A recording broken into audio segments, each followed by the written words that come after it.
person who keeps opening the same mental drawer, checking if the task is still there, is not lazy. They are being colonized by their own unfinished business. This is not a quirk of memory.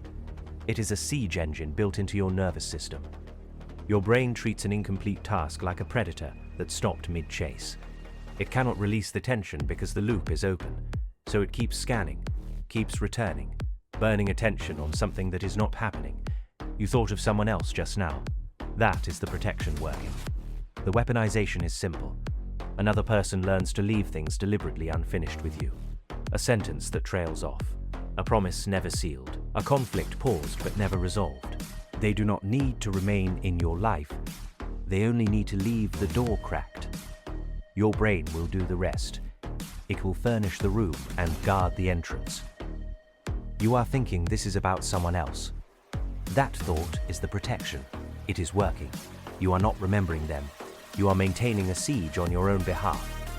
The unfinished thing owns more of your mind than the finished one ever could. And the most dangerous open loop is the one you refuse to admit you closed yourself. This mechanism has a name in the research literature, but the name is not what matters. What matters is that you did not choose it. It was installed early, when your environment rewarded vigilance over completion. The child who learns that finishing something brings no relief, only new demands, learns to keep things in suspension. The homework started but not turned in. The argument walked away from rather than ended. The apology owed but never delivered. Each incomplete thing becomes a placeholder for control. You cannot be commanded forward if nothing is ever done. You cannot be evaluated on what does not exist. The open loop becomes a refuge. The cost is paid later. In adulthood, when your own mind applies the pressure your parents once applied, and there is no one to resist except yourself. The evolutionary logic is clean. An incomplete threat is more dangerous than a completed one. The predator that has eaten its fill will not return. The predator that disappeared mid-pursuit might still be tracking. Your nervous system does not distinguish between physical threat and symbolic threat. An unanswered email and an unseen hunter activate similar circuitry.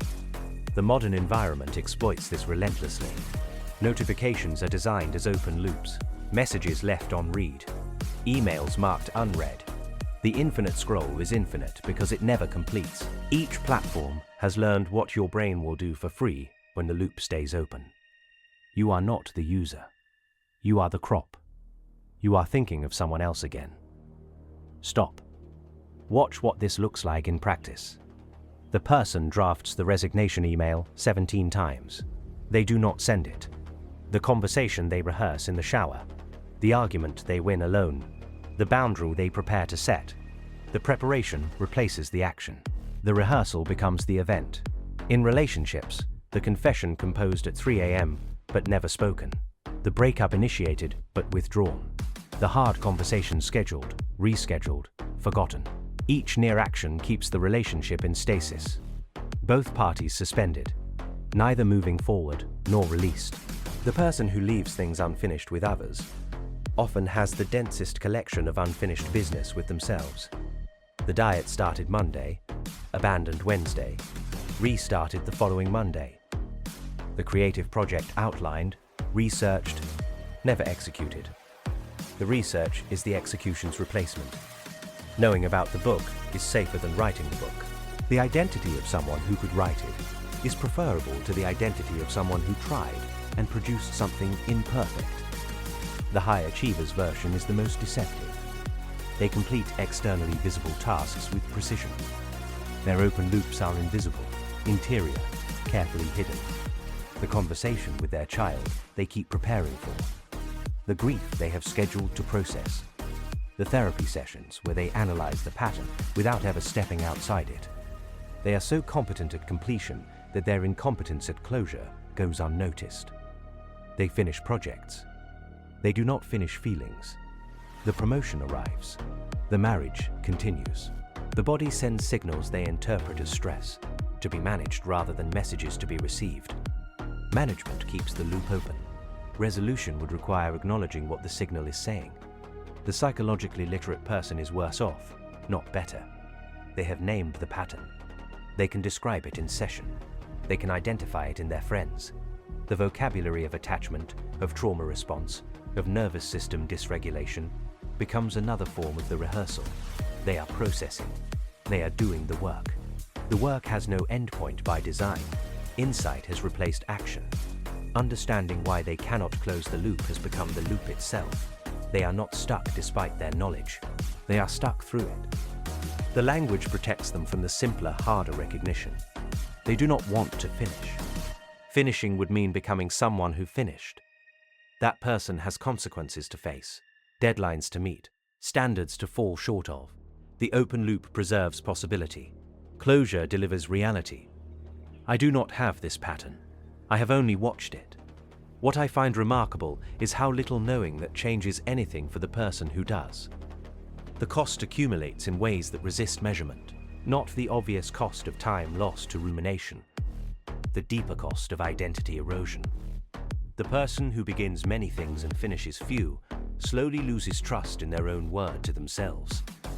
Each abandoned intention is a small lie. The lies compound. The self who makes promises and the self who breaks them diverge. Eventually, there are two people inhabiting one body. The one who declares tomorrow will be different. The one who knows it will not. This internal split is exhausting. It requires constant management. Energy that could move outward is consumed holding the two selves apart. The person becomes tired without having done anything. Rest does not restore them because the real labor is invisible, continuous, unpaid. The relationship cost is slower and more total. Partners learn not to rely on what is said. Friends adjust to the plan that will not happen. The person is not abandoned dramatically. They are gradually not chosen. Invitations thin. Depth retracts. Others sense, without being able to name it, that this person cannot complete an emotional transaction.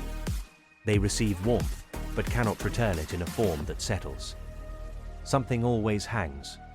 The relationship exists in permanent potential, never actual. Over years, this becomes loneliness surrounded by acquaintances.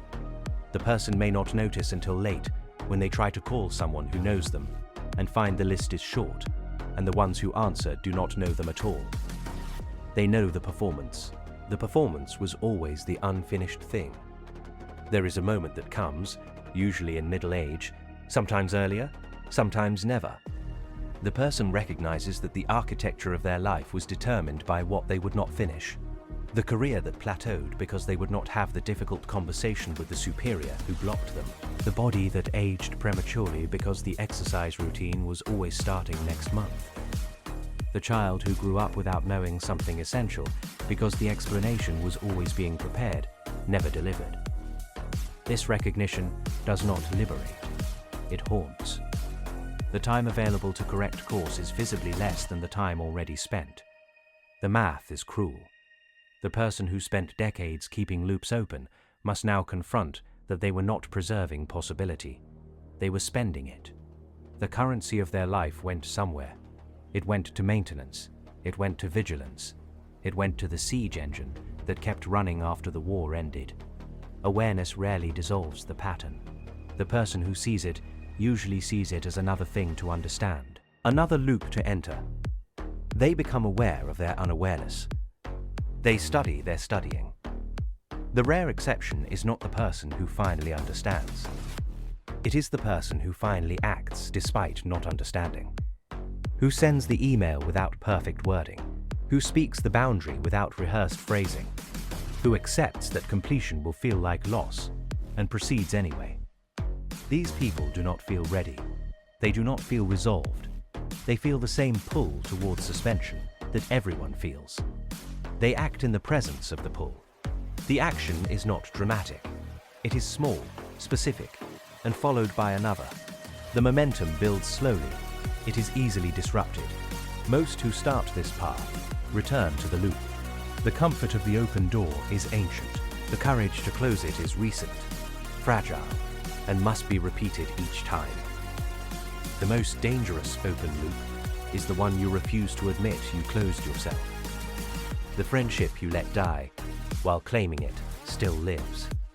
The ambition you abandoned, while maintaining the identity of someone who merely postponed it. the love you decided against while telling the story of timing that was never right. These self-closed loops present as external circumstances. The other person changed, the market shifted. The opportunity was not real. This narrative protects you from recognizing your own agency in the ending. You did not fail to finish. You chose not to begin. The loop appears open. You sealed it in silence. Your mind still scans for it because you have not admitted it is gone. The energy spent maintaining this pretense is indistinguishable from the energy spent on genuine unfinished business. You are haunted by a ghost you manufactured. The haunting is preferable to the burial. Burial confirms the death. The ghost preserves the option of resurrection. You will not remember this tomorrow. That is the mechanism too. The insight that does not convert to action becomes content.